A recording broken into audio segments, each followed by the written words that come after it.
हे बदाम आहे, बदाम आणि काजू मी बारीक करून घेतले. तुम्हाला वाटून घ्यायचं असेल तरी चालेल.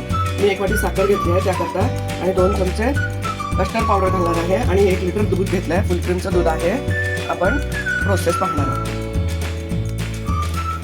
आपलं दूध तापलेलं आहे. आपण त्यातलं थोडंसं दूध बाहेर काढून घेणार आहोत.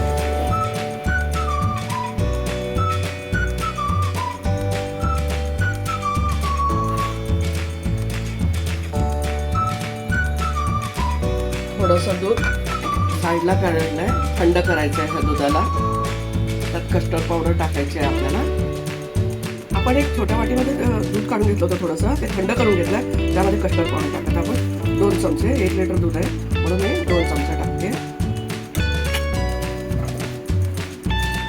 मला व्यवस्थित फेटून घेणार आहोत.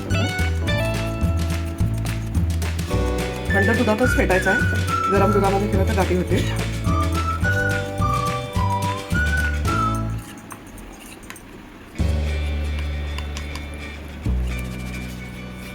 आता आपण इकडे वरती साखर टाकून घेणार आहोत दुधामध्ये. तुमच्या गोडीप्रमाणे साखर टाका. त्यानंतर काजू आणि बदाम पण टाकून घेतोय. तुम्ही वाटून टाकलं तरी चालेल.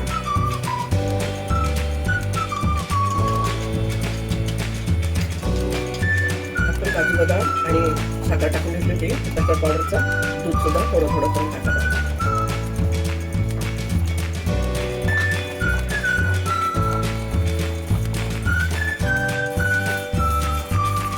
आपण कस्टर्ड पावडर टाकून घेतले.